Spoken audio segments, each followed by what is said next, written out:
Chapter 16 light. ഇനി നമ്മൾ പഠിക്കാൻ പോകുന്നത് ലൈറ്റ് എന്ന ചാപ്റ്ററാണ്.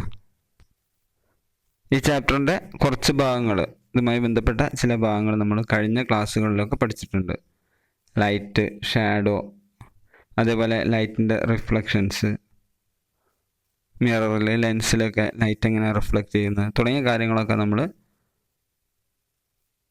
കഴിഞ്ഞ ചില ക്ലാസ്സുകളിൽ പഠിച്ചിട്ടുണ്ട്. ഇപ്പോൾ കുറച്ചുകൂടെ ഡീറ്റെയിൽ ആയിട്ടാണ് നമ്മൾ ഈ ക്ലാസ്സിൽ പഠിക്കുന്നത്.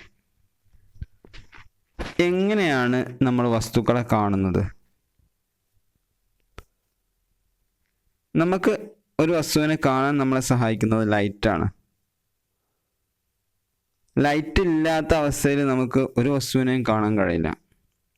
ഒരു വസ്തുവിനെ നമുക്ക് കാണണമെങ്കിൽ ഒന്നുകിൽ ആ വസ്തു ലൈറ്റ് എമിറ്റ് ചെയ്യണം, അത് ലൈറ്റ് പ്രൊഡ്യൂസ് ചെയ്യണം, അല്ലെങ്കിൽ വേറെ ഏതെങ്കിലും ഒരു ഒബ്ജക്റ്റിൽ നിന്നുള്ള ലൈറ്റ് ഈ വസ്തുവിൽ വന്ന് തട്ടിയിട്ട് അത് റിഫ്ലക്റ്റ് ചെയ്ത് നമ്മുടെ കണ്ണിൽ വന്ന് തട്ടണം. ഉദാഹരണത്തിന്, പകൽ സമയത്ത് നമ്മൾ ബിൽഡിങ്, നമ്മളെ സ്കൂൾ കാണുന്നത് സൂര്യപ്രകാശം വന്ന് നമ്മുടെ സ്കൂളിന് മുകളിൽ തട്ടി അത് നമ്മുടെ കണ്ണിൽ വന്ന് തട്ടുമ്പോഴാണ്. മനസ്സിലായല്ലോ? അല്ലെങ്കിൽ പകൽ സമയത്ത് നമ്മൾ നമ്മുടെ ക്ലാസ് റൂമിലുള്ള ചോക്ക് കാണുന്നത് സൂര്യപ്രകാശം വന്ന് ആ ചോക്കിൽ തട്ടി അത് നമ്മുടെ കണ്ണിലേക്ക് റിഫ്ലക്റ്റ് ചെയ്യുമ്പോഴാണ്, അത് റിഫ്ലക്റ്റ് ചെയ്ത് നമ്മുടെ കണ്ണിൽ വന്ന് തട്ടുമ്പോഴാണ്. രാത്രി സമയത്ത് നമ്മൾ ഈ വസ്തുക്കളൊന്നും കാണുന്നില്ല. നമ്മളൊരു ക്ലാസ് റൂം സങ്കല്പിക്കുക. പകൽ സമയത്ത് അവിടെ ബെഞ്ച്, ഡെസ്ക്, കുറേ സാധനങ്ങളുണ്ടാകും, പുസ്തകങ്ങളൊക്കെ. രാത്രി ലൈറ്റൊന്നും ഇല്ലാതെ നമ്മൾ വന്നാൽ ഈ വസ്തുക്കളൊന്നും നമുക്ക് കാണാൻ കഴിയില്ല. ലൈറ്റ് ഉണ്ടെങ്കിൽ മാത്രമേ നമുക്ക് വസ്തുക്കളെ കാണാൻ കഴിയുള്ളൂ. രാത്രി നമ്മളിതിനെ കാണണമെങ്കിൽ നമ്മൾ ലൈറ്റ് ഓൺ ആക്കണം. മനസ്സിലായല്ലോ? അപ്പോൾ വസ്തുക്കളെ നമുക്ക് കാണണമെങ്കിൽ ലൈറ്റ് വേണം. അല്ലെങ്കിൽ ആ വസ്തു, ഇപ്പോൾ സൂര്യൻ നമ്മൾ കാണുന്നത് റിഫ്ലക്ഷൻ കൊണ്ടല്ല, സൂര്യൻ ലൈറ്റ് പ്രൊഡ്യൂസ് ചെയ്യുന്നതുകൊണ്ടാണ്. നമ്മളൊരു ബൾബ്, അത് കത്തുന്ന സമയത്ത്, രാത്രി സമയത്ത് നമ്മൾ ആ ബൾബ് കാണുന്നത് ആ ബൾബ് തന്നെ ലൈറ്റ് എമിറ്റ് ചെയ്യുന്നത് കൊണ്ടാണ്. അപ്പോൾ ഈ രണ്ട് രീതിയിൽ മാത്രമേ നമുക്ക് വസ്തുക്കളെ കാണാൻ വേണ്ടി കഴിയുള്ളൂ. ഒന്നുകിൽ അത് സ്വയം ലൈറ്റ് എമിറ്റ് ചെയ്യണം, അല്ലെങ്കിൽ വേറെ ഏതെങ്കിലും ഒരു ഒബ്ജക്റ്റിൽ നിന്നുള്ള ലൈറ്റ് തട്ടിയിട്ട് റിഫ്ലക്റ്റ് ചെയ്യണം. ഇനി എന്താണ് റിഫ്ലക്ഷൻ എന്നാണ് നമ്മൾ നോക്കുന്നത്. Reflection of light. റിഫ്ലക്ഷൻ സിമ്പിളായിട്ട് ഉദാഹരണം പറഞ്ഞാൽ, നമ്മളൊരു ബോൾ എടുത്തിട്ട് ചുമരിലേക്ക് എറിയുന്നു, ഒരു ക്രിക്കറ്റ് ബോൾ എടുത്ത് ചുമരിലേക്ക് എറിയുന്നു, റബ്ബറിൻ്റെ ബോൾ. ആ ബോൾ ചുമരിൽ പോയി തട്ടിയിട്ട് അതേപോലെ തിരിച്ചു വരും. അത് നമ്മൾ റിഫ്ലക്ഷൻ എന്ന് പറയാം. എവിടെയെങ്കിലും പോയി തട്ടിയിട്ട് തിരിച്ചു വരുന്നതിനാണ് നമ്മൾ റിഫ്ലക്ഷൻ എന്ന് പറയാം. അപ്പോൾ ലൈറ്റ് ഏതെങ്കിലും ഒരു ഒബ്ജക്റ്റിൽ പോയി തട്ടിയിട്ട് തിരിച്ചു വരുന്നതിനാണ് നമ്മൾ ലൈറ്റിൻ്റെ റിഫ്ലക്ഷൻ എന്ന് വിളിക്കുക. When light falls on a polished or shiny surface it changes its direction. This is called reflection of light.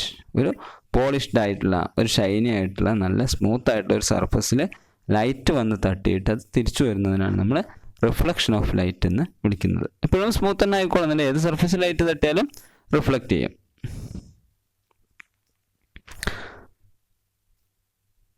ഇനി നമ്മൾ ഈ ലൈറ്റുമായി ബന്ധപ്പെട്ട ചില കാര്യങ്ങളാണ് നമ്മൾ പഠിക്കാൻ പോകുന്നത്. ഫസ്റ്റ് പറയുന്നത്, the ray of light which strikes surface is called incident ray. സൂര്യനിൽ നിന്നുള്ള പ്രകാശം നമ്മൾ സങ്കല്പിക്കുക. നമ്മളെ ക്ലാസ് റൂമിലുള്ള ഒരു ടേബിൾ നമ്മൾ കാണുകയാണ്. അപ്പോൾ സൂര്യനിൽ നിന്നുള്ള പ്രകാശം വന്നിട്ട് ആ ടേബിളിന് മുകളിൽ തട്ടുന്നുണ്ട്. സൂര്യനിൽ നിന്ന് ടേബിളിലേക്ക് വരുന്ന ലൈറ്റിനെ നമ്മൾ വിളിക്കുക ഇൻസിഡൻറ്റ് റേ എന്നാണ്. The ray which comes back after reflection is called reflected ray. ഇനി ഈ ടേബിളിൽ വന്ന് തട്ടിയതിന് ശേഷം തിരിച്ചു വരുന്ന ലൈറ്റിനെ നമ്മൾ വിളിക്കുക റിഫ്ലക്റ്റഡ് റേ എന്നാണ്. ആ റിഫ്ലക്റ്റഡ് റേ നമ്മുടെ കണ്ണിൽ വന്ന് തട്ടുമ്പോഴാണ് നമ്മൾ വസ്തുവിനെ കാണുന്നത്.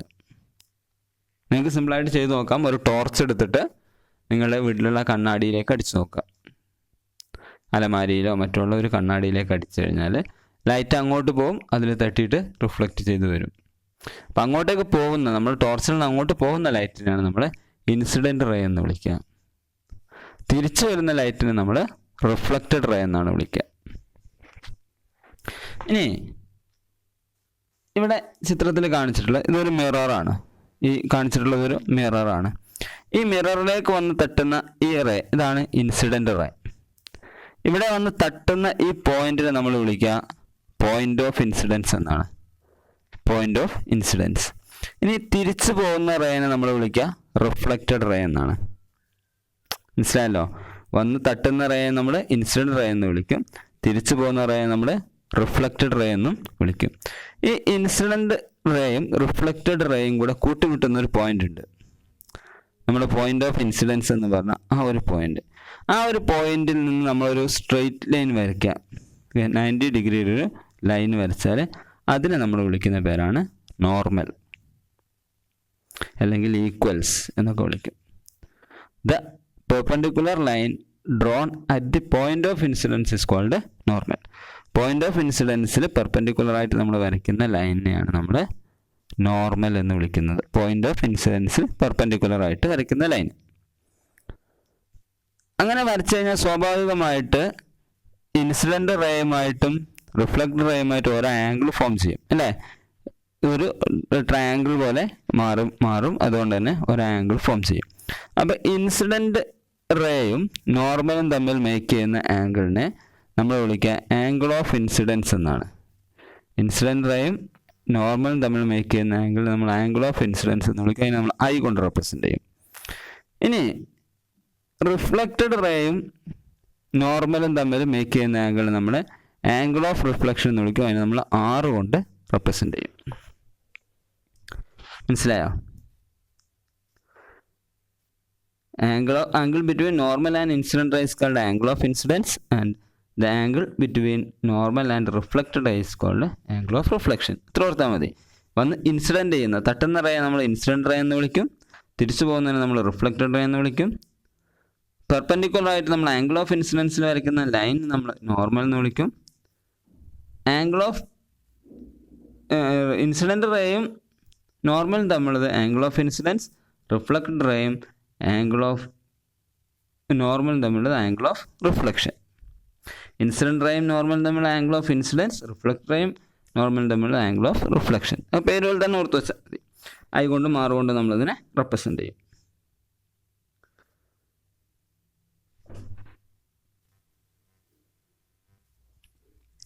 ഇത്രയും കാര്യങ്ങൾ മനസ്സിലായല്ലോ. ഇൻസിഡൻറ്റ് റേയും റിഫ്ലക്റ്റഡ് റേയും നോർമലും ആംഗിൾ ഓഫ് ഇൻസിഡൻസും ആംഗിൾ ഓഫ് റിഫ്ലക്ഷനും. ഇനി നമ്മൾ പഠിക്കാൻ പോകുന്നത് ഇതിൽ ചിത്രത്തിലൊക്കെ വളരെ വിശദമായിട്ട് പറഞ്ഞിട്ടുണ്ട്. ഇൻസിഡൻറ്റ് റേയും angle of incidence angle of റിഫ്ലക്ഷനൊക്കെ ചിത്രത്തിൽ കൃത്യമായിട്ട് പറഞ്ഞിട്ടുണ്ട്. ഇനി നമ്മൾ പഠിക്കാൻ പോകുന്നത് റിഫ്ലക്ഷനുമായി ബന്ധപ്പെട്ട് 2 ലോസ് ഉണ്ട്, 2 നിയമങ്ങളുണ്ട്. ലോസ് ഓഫ് റിഫ്ലക്ഷൻ എന്നുള്ള പേരിൽ നമ്മൾ അറിയപ്പെടുന്ന 2 ലോകളുണ്ട്. അതിൽ ഒന്നാമത്തെ ലോ പറയുന്നതാണ് the angle of incidence is equal to the angle of reflection. എല്ലാ സമയത്തും I is equal to R ആയിരിക്കും. ആംഗിൾ ഓഫ് ഇൻസിഡൻസും ആംഗിൾ ഓഫ് റിഫ്ലക്ഷൻ എപ്പോഴും സെയിം ആയിരിക്കും. ആംഗിൾ ഓഫ് ഇൻസിഡൻസ് 40 ഡിഗ്രി ആണെങ്കിൽ ആംഗിൾ ഓഫ് റിഫ്ലക്ഷൻ 40 ഡിഗ്രി ആയിരിക്കും. മനസ്സിലായല്ലോ? ഓൾവേസ്, എല്ലാ സമയത്തും. ഇനി രണ്ടാമത്തെ ലോ പറയുന്നത് the incident ray, the reflected ray and the normal at the point of incidence all in the same plain. നമ്മൾ ഇൻസിഡൻറ്റ് റേയും റിഫ്ലക്റ്റഡ് റേയും നോർമലൊക്കെ ഒരു സെയിം പ്ലെയിൻ, ഒരു പ്ലെയിനിൽ 2 ഡയമെൻഷനിലായിട്ടാണ് ഉണ്ടാവുക എന്നർത്ഥം. ഒരു പ്ലെയിനിലാണ് ഈ രേഖകളൊക്കെ ഉണ്ടാവുക. അത് തെളിയിക്കാനുള്ള എക്സ്പെരിമെൻ്റ് ആയിട്ട് പറയുന്നത് നമ്മളൊരു പേപ്പർ എടുക്കുക, ഒരു ടേബിളിൽ ഒരു പേപ്പർ വെക്കുക, എൻഡിലായിട്ട് വെക്കുക.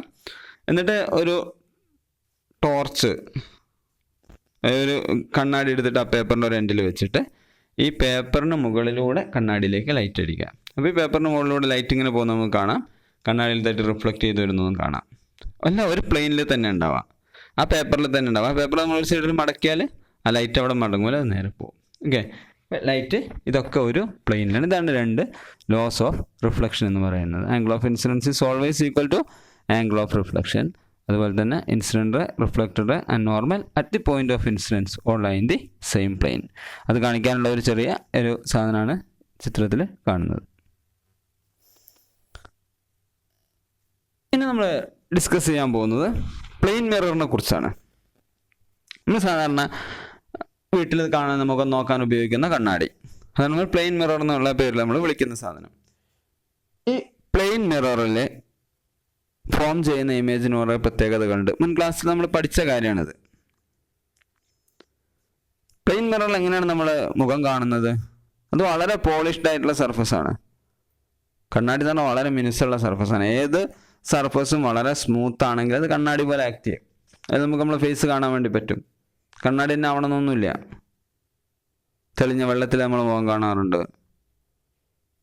അതേപോലെ വളരെ സ്മൂത്ത് ആയിട്ടുള്ള ഏത് സർഫസിലും നമുക്ക് നമ്മളുടെ ഫേസ് കാണാൻ പറ്റും. അതായത് അത് റെഗുലറായിട്ട് റിഫ്ലക്റ്റ് ചെയ്യുന്ന അർത്ഥം. അപ്പോൾ ഒരു കണ്ണാടിയിൽ, ഒരു നോർമലായിട്ട് നമ്മൾ സാധാരണ മുഖം നോക്കുന്ന ഒരു കണ്ണാടിയിൽ ഫോം ചെയ്യുന്ന ഇമേജിന് കുറേ പ്രത്യേകതകളുണ്ട്. ആ പ്രത്യേകതകളാണ് നമ്മൾ ഡിസ്കസ് ചെയ്യാൻ പോകുന്നത്. ഒന്ന്, ഇമേജ് ഇസ് ഇറക്റ്റ്. നമ്മൾ കണ്ണാടി കാണുന്ന ഇമേജ് നേരെ കുത്തനെയായിക്കൊണ്ടാവാം. നമ്മൾ തല കുത്തനെയല്ല നമ്മളെ കണ്ണാടിയിൽ നമ്മുടെ ഇമേജ് കാണാം. രണ്ടാമത്തേത്, the image is same size as the object. നമ്മൾ എത്രയാണോ അതേ സൈസിലേക്കും കാണാം. നമ്മൾ കണ്ണാടിയുടെ മുമ്പ് പോയി നമ്മളെക്കാൾ തടി കൂടിയിട്ടുള്ള ഇമേജോ തടി കുറഞ്ഞിട്ടുള്ള ഇമേജോ ഒന്നും നമുക്ക് പ്ലെയിൻ മിററിൽ കാണാൻ കഴിയില്ല. അങ്ങനെ കാണാൻ കഴിയുന്ന മിററുകളുണ്ട്. അതുകൊണ്ടാണ് നമ്മളിങ്ങനെ പറയുന്നത്.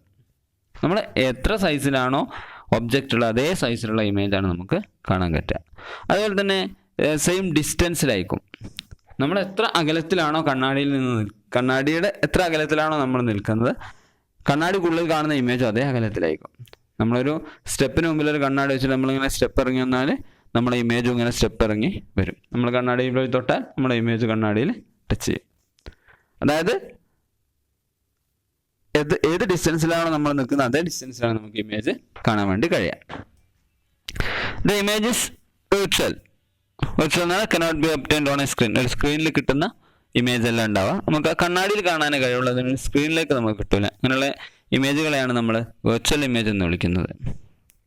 The image is laterally inverted. എന്താ ലാറ്ററൽ ഇൻവേർഷൻ എന്ന് പറഞ്ഞാൽ, നമ്മൾ കണ്ണാടിക്ക് മുമ്പിൽ നിന്നിട്ട് വലത്തെ കൈ കൊണ്ട് ചായ കുടിച്ചാൽ നമ്മൾ കണ്ണാടിയിൽ എന്താ കാണാം? ഇടത് കൈ കൊണ്ട് ചായ കുടിക്കുന്നത് അല്ലേ? നമ്മൾ വലത് വലതുമായിട്ടാണ് കണ്ണാടി കാണാം. അതിനാണ് നമ്മൾ ലാറ്ററൽ ഇൻവേർഷൻ എന്ന് വിളിക്കുക. Image is laterally inverted. അപ്പോൾ ഇത് സാധാരണഗതിയിൽ ഒരു പ്ലെയിൻ മിററിൽ ഫോം ചെയ്യുന്ന ഇമേജിന്റെ പ്രത്യേകതകളാണ്. The image is erect, same size as the object, at the same distance from the mirror as the object is in front of it. The image is virtual and the image is laterally inverted. Clear ആണല്ലോ? ഇനി നമ്മൾ reflection നേരത്തെ നമ്മൾ പറഞ്ഞു, രണ്ട് രീതിയിലുള്ള റിഫ്ലക്ഷനുകൾ ഉണ്ടാവും. Regular reflection ഉണ്ട്, അതേപോലെ തന്നെ ഇറഗുലർ അല്ലെങ്കിൽ ഡിഫ്യൂസ്ഡ് റിഫ്ലക്ഷൻ ഉണ്ട്. റെഗുലർ റിഫ്ലക്ഷൻ എന്ന് പറഞ്ഞാൽ when parallel rays of light fall on a smooth surface the reflected ray are parallel. This is called regular reflection. നിങ്ങൾ ചിത്രത്തിൽ കാണുന്ന റെഗുലർ റിഫ്ലക്ഷൻ ഉണ്ട്. അതിലേക്ക് ലൈറ്റ് റേ ഒക്കെ ഒരേപോലെ വന്ന് തട്ടുന്നു, അതിൽ നിന്ന് ഒരേപോലെ തിരിച്ചു പോകുന്നു. ഒരു സ്മൂത്ത് സർഫസ് ആണെങ്കിൽ മാത്രമേ റെഗുലർ റിഫ്ലക്ഷൻ ഉണ്ടാവുള്ളൂ. ഒരു സ്മൂത്ത് സർഫസ് ആണെങ്കിൽ മാത്രമേ റെഗുലർ റിഫ്ലക്ഷൻ ഉണ്ടാവുള്ളൂ. അപ്പോൾ അതിൽ വന്ന് തട്ടുന്ന എല്ലാ ലൈറ്റ് റേയും ഒരു സെയിം ആംഗിളിൽ അങ്ങനെ റിഫ്ലക്റ്റ് ചെയ്ത് പോകും.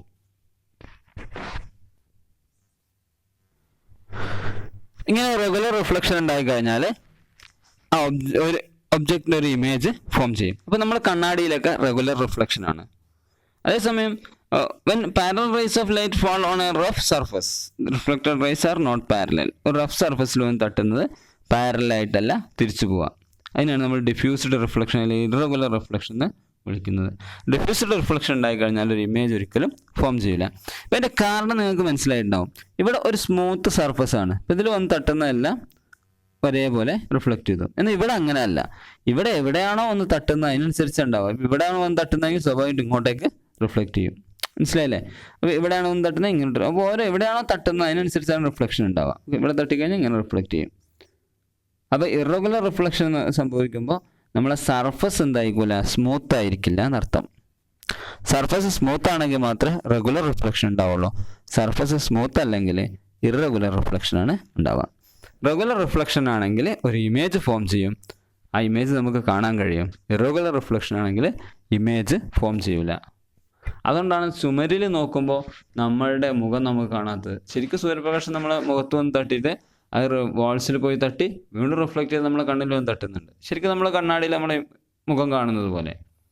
കണ്ണാടിയിൽ നമ്മൾ മുഖം കാണുന്ന സമയത്ത് സൺലൈറ്റ് നമ്മളെ ഫേസിൽ വന്ന് തട്ടിയിട്ട് റിഫ്ലക്റ്റ് ചെയ്ത് കണ്ണാടിയിൽ പോയി തട്ടും, വീണ്ടും അത് റിഫ്ലക്റ്റ് ചെയ്ത് നമ്മളെ കണ്ണിൽ വന്ന് തട്ടുമ്പോഴാണ് നമ്മൾ കാണുന്നത്. അതേ പ്രോസസ്സ് വാളിലാണെങ്കിലും സംഭവിക്കുന്നുണ്ട്. പക്ഷേ ഒന്ന് റെഗുലർ റിഫ്ലക്ഷൻ, അവിടെ നമുക്ക് ഇമേജ് കാണാം. മറ്റൊന്ന് ഡിഫ്യൂസ്ഡ് റിഫ്ലക്ഷൻ, അവിടെ നമുക്ക് ഇമേജ് കാണാൻ കഴിയില്ല.